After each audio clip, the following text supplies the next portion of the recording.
This is Iceland.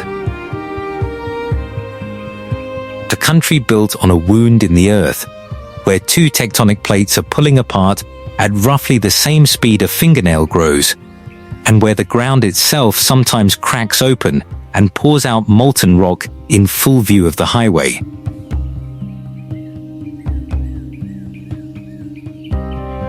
A person can stand on a bridge here, with one foot on the North American plate and the other on the Eurasian plate, watching the gap between them widen a little more each year.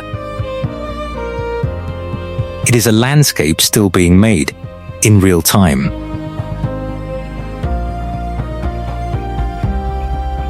Iceland sits alone in the far North Atlantic, closer to Greenland than to mainland Europe, a lump of basalt and ice roughly the size of Kentucky, floating just south of the Arctic Circle.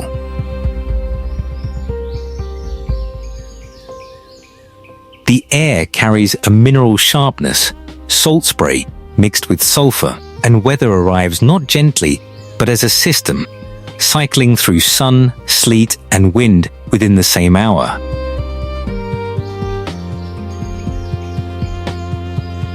The seasonal rhythm is extreme. In deep winter, the sun may rise for only 4 or 5 hours, and darkness becomes its own landscape, lit by the green flicker of the aurora borealis.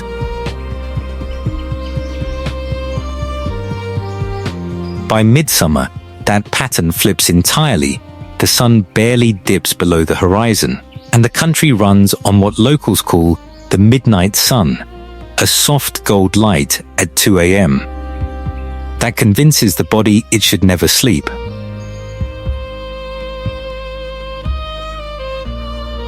Only about 380,000 people call Iceland home, one of the most sparsely populated countries in Europe. Yet the population carries more layered history than its size suggests.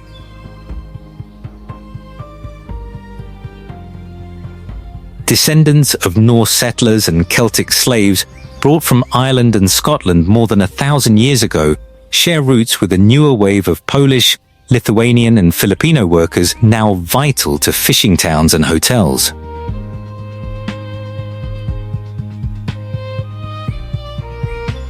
What does it take for a nation this small and this exposed to the raw forces of the planet to build one of the most stable, literate societies in the world?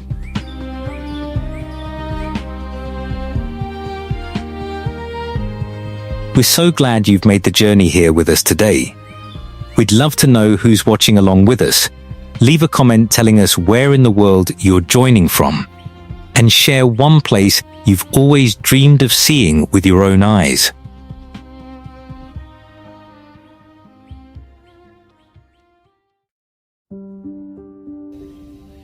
On a map, Iceland looks almost like an afterthought. A comma-shaped island dropped into the open ocean between Greenland and Norway, roughly 1,000 kilometers from each.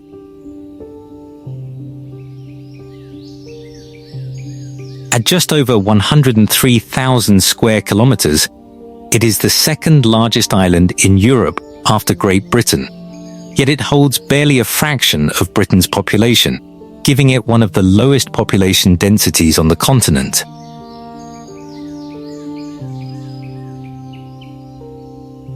Its shape is dictated by fire and ice working against each other.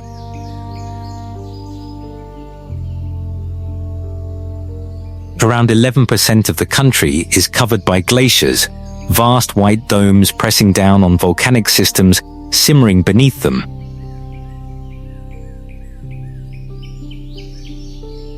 While roughly 20% is stark black volcanic desert, gravel and ash field where almost nothing grows.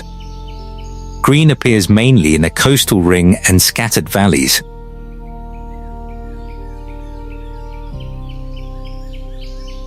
Nearly all Icelanders live along the coast, while the entire interior, the highlands, remains essentially uninhabited, crossed only by rough F-roads that close for most of the year.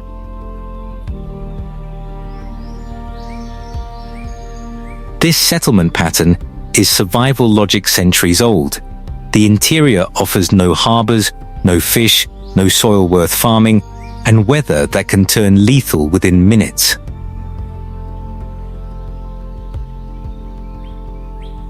Among the country's signature features, the Glaciers is Iceland's longest river, tumbling more than 230 kilometers from the highlands to the sea.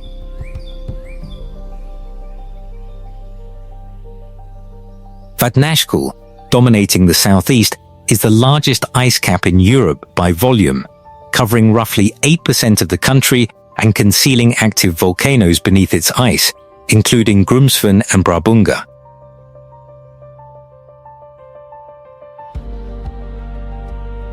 Along the south coast, black sand beaches like Reynisfjara stretch beneath columns of hexagonal basalt rock, formed as ancient lava cooled slowly enough to crystallize into near-geometric shapes.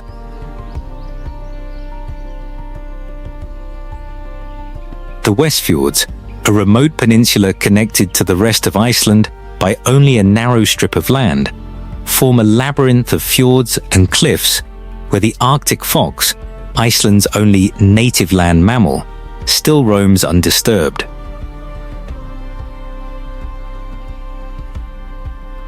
Cliffs like Eltrupjarg host one of the largest seabird nesting sites in the North Atlantic, drawing puffins, razorbills, and guillemets by the tens of thousands each summer.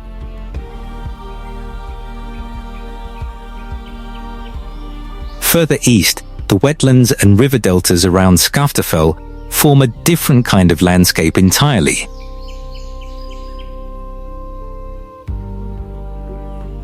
A green apron of braided glacial rivers spreading out from beneath Vatnajökull, where the retreating edge of Skaftafellskull Glacier can be reached on a short walk from the ring road, its blue-white ice cracked and layered with centuries of compressed ash from past eruptions.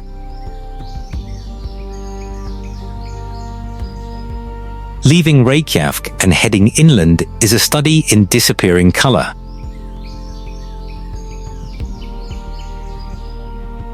Pavement gives way to gravel, gravel to volcanic ash, and green tundra fades into black stone fields broken only by the white shoulders of distant glaciers.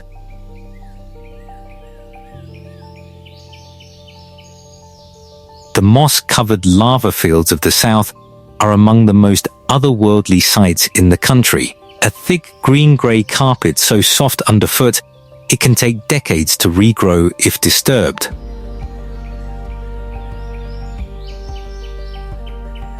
The Landmannalaugar region in the southern highlands is often cited as the most photographed stretch of wilderness in the country. Its rhyolite mountains streaked red, yellow, green and black.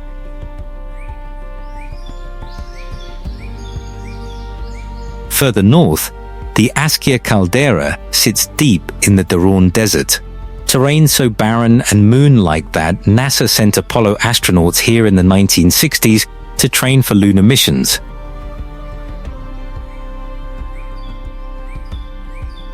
The Fjalabak Nature Reserve, protecting more than 47,000 hectares of this volcanic highland terrain, links to the famous multi-day Laugavega hiking trail, one of the most sought-after treks in northern Europe.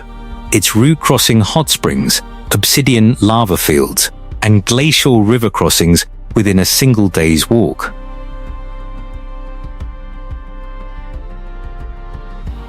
Scientists treat Iceland as a natural laboratory since it exposes processes usually hidden deep underground, a mid-ocean ridge, spreading tectonic plates, and active volcanism, all in plain view above sea level.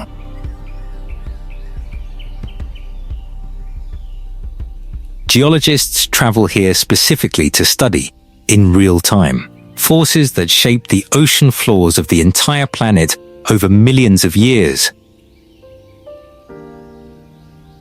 Before we go further, we're curious, if you could witness just one force of nature in Iceland with your own eyes, would you choose to stand near an erupting volcano or sit beneath a sky lit up by the aurora borealis? Drop your answer in the comments. Now, let's continue our journey together. Iceland's wildlife story is written in fur, feather, and fin along its coastlines, since the island has almost no native land mammals beyond the Arctic fox.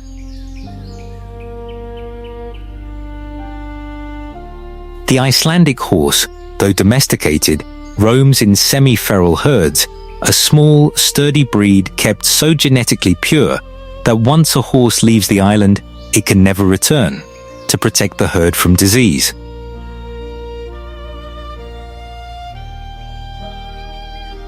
Above the cliffs, the skies belong to seabirds. Iceland is home to more than 300 recorded bird species, and the Atlantic puffin is the unofficial national mascot, nesting in burrows by the millions during summer.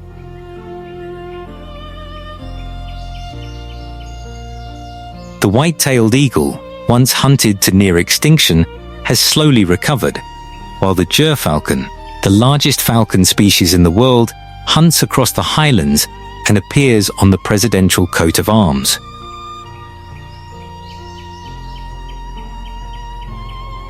The puffin population alone once exceeded 8 million breeding pairs at its peak, alongside Arctic terns, known for the longest migration of any animal on Earth, and razorbills, whose upright posture has earned them the nickname of the North Atlantic's own penguin.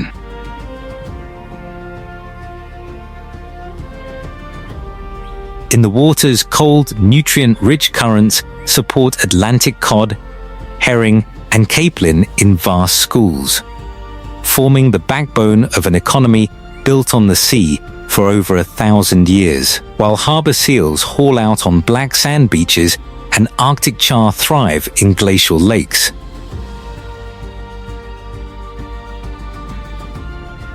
The Arctic fox survives Iceland's harshest terrain by changing coat color with the seasons, and remains the only land mammal to have made the crossing on its own, likely walking across sea ice from Greenland at the end of the last ice age.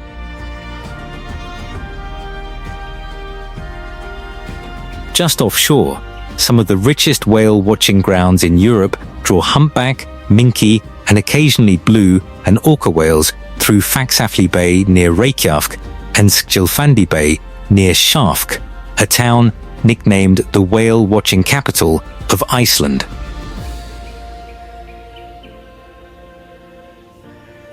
Along the glacial rivers of the northeast, Atlantic salmon and Arctic char share the water with harlequin ducks, a striking, slate blue species that nests almost nowhere else in Europe outside Iceland, favoring the fast churning rapids near Mvatn.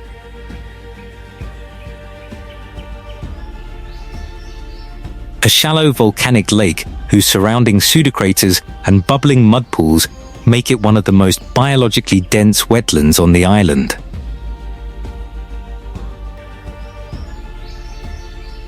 Easy to overlook but locally treasured, mink, introduced by fur farmers and since escaped into the wild, now compete with native birds for nesting sites, a small but telling example of how fragile this isolated ecosystem can be despite its apparent wildness.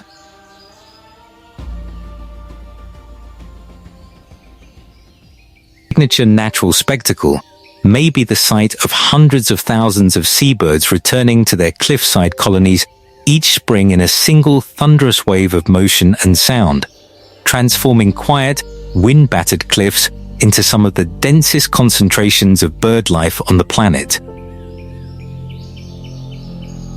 Unlike almost every other country on Earth, Iceland has no indigenous population predating outside settlement.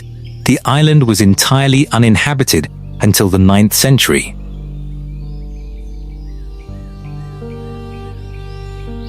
The first documented settler was Ingolfur Arnarsson, a Norse chieftain who, according to the Sagas, threw the carved pillars of his high seat into the sea and vowed to settle wherever they washed ashore, founding a farmstead at a smoky bay he named Reykjavik.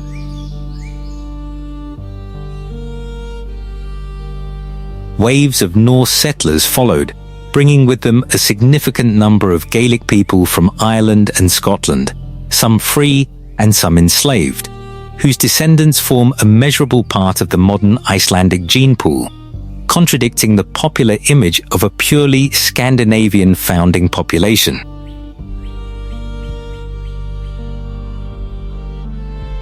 Small communities from the Hebrides and Orkney brought their own building techniques, and place names along the south coast still echo these Gaelic origins today.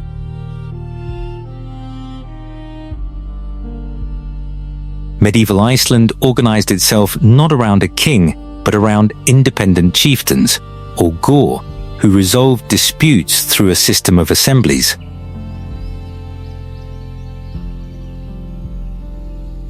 In the year 930, these chieftains gathered at a rift valley called Ingvella to establish the Althing, one of the oldest continuously operating parliamentary institutions in the world, predating England's Magna Carta by nearly 3 centuries.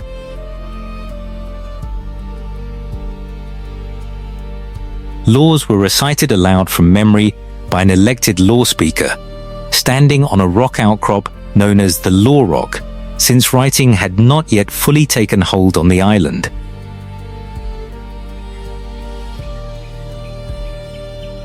This early independence eroded during the turbulent Sturlung age of the 13th century, when feuding chieftain families weakened the island's ability to govern itself, leading to submission to the Norwegian crown in 1262.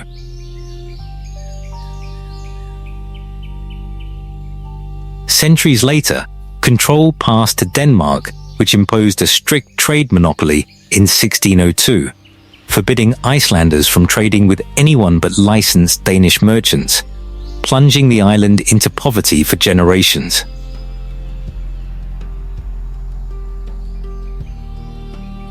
That hardship was worsened by the 1783 eruption of the Laki Fissure, one of the deadliest volcanic events in recorded history, whose sulfur haze drifted as far as continental Europe and contributed to failed harvests abroad.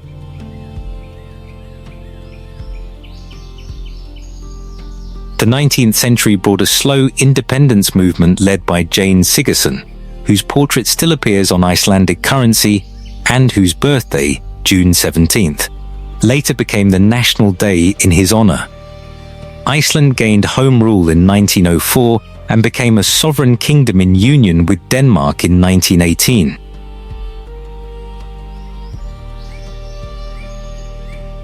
Later migration waves added smaller but lasting threads to the population, including Danish tradesmen and administrators who settled permanently around Reykjavik during the Union years, and a modest number of Mormon converts who emigrated to Utah in the 19th century, a lesser-known chapter still traced by genealogists on both sides of the Atlantic today.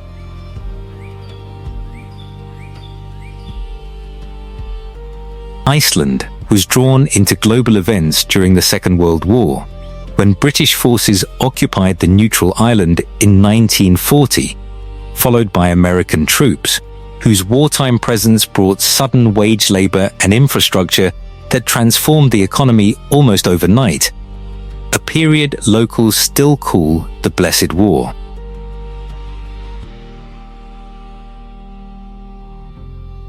With Denmark under Nazi occupation, Iceland held a referendum in 1944 and declared full independence at the very site where the Althing had first convened over 1,000 years earlier. Reykjavik surprises visitors expecting a remote outpost, compact, colorful, and quietly cosmopolitan, home to roughly a third of Iceland's population, making it one of the smallest, most northerly capitals on Earth.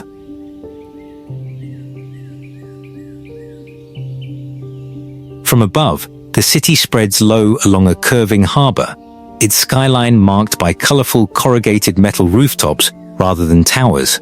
At its heart stands Hallgrímskirkja, a concrete church whose stepped facade echoes Iceland's basalt columns, 40 years in the making and, at 74.5 meters, the country's tallest church.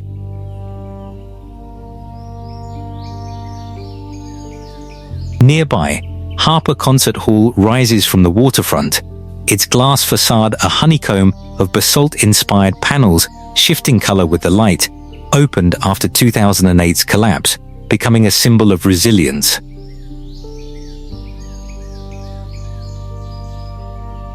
Daily life moves unhurried. Coffee culture, geothermal pools doubling as town squares, fishing boats unloading beside whale-watching vessels.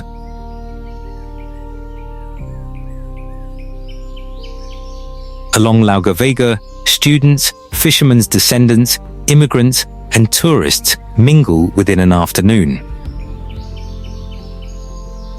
Fishing communities, days start before sunrise, especially in winter darkness.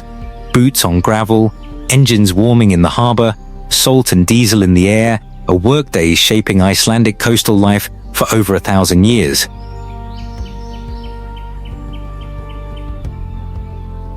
Gjavega 1, the Ring Road, links nearly every major settlement on a single two-lane highway circling the island, fully paved only recently.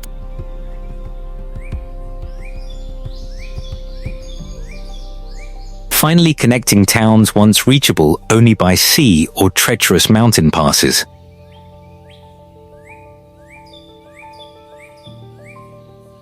Iceland's economy once ran almost entirely on fish, especially cod, once called white gold, building towns and shaping foreign policy through the Cod Wars.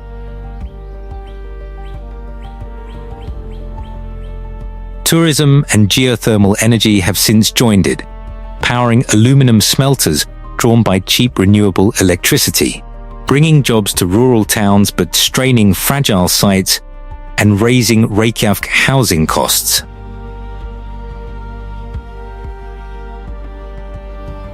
Icelandic food reflects survival on a resource-limited island.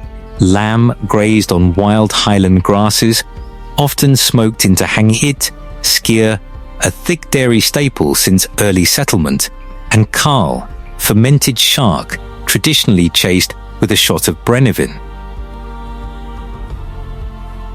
To Icelanders, homeland carries a particular intensity shaped by scarcity, isolation, and 1,000 years of shared hardship, weaving together descendants of Norse chieftains, Gaelic settlers, and new arrivals from Poland, the Philippines, and beyond who now form a growing share of the population.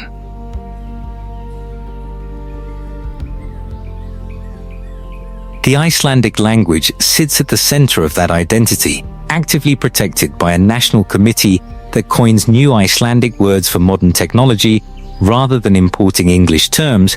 Even computer was rendered as tilva, a blend of number and an old word for prophetess.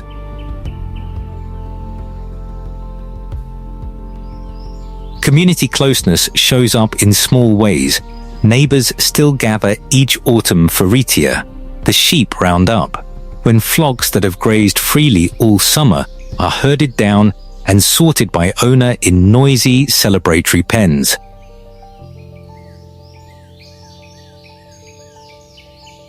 National Day each June 17th reprises this collective spirit, with parades and children in traditional dress marching through towns nationwide, scheduled on the birthday of independence leader Jean Sigurðsson.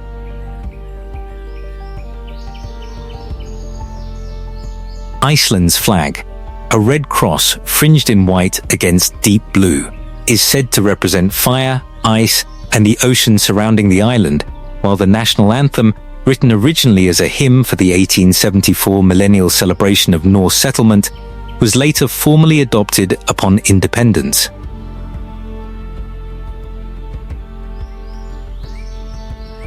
Difference and unity coexist here with unusual visibility.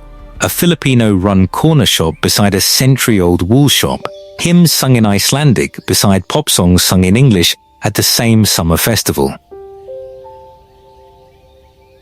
Life in Iceland is not easy.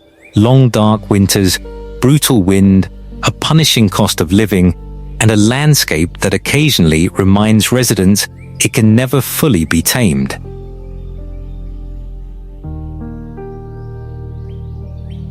Yet Icelanders speak of home with fierce loyalty, pointing to the safety of walking anywhere at any hour and a quiet trust in neighbors rarely found at this scale elsewhere.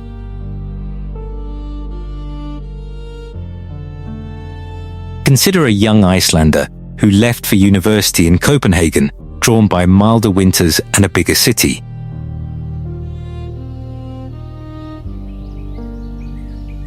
Years later, she found herself missing the specific hush of a Reykjavik winter morning, the sulfur smell of a geothermal pool at dusk, and the particular light of a summer night that never fully goes dark. She came home, not despite the hardship of Icelandic life, but because of the intensity it demands. Reykjavik's harbour lights flicker on against a sky still streaked pale gold from a sun that refuses, in summer, to fully set, while far to the north, in a Vestfjords fishing village, a single boat cuts a quiet wake across still water. In winter, that same scene turns inside out, darkness falling by mid-afternoon, windows glowing amber, and somewhere along the ring road, headlights catching the green shimmer of the aurora reflected off snow. These are, in the end, small and ordinary moments. A boat returning to harbour, a family gathered for the autumn sheep roundup, a child leaving a shoe on a windowsill in December. But it is exactly these small, repeated moments, stacked across 1,000 years on an island that never stops shifting beneath its people's feet, that hold Iceland together. They repeat quietly, mostly unnoticed, which may be precisely why they endure.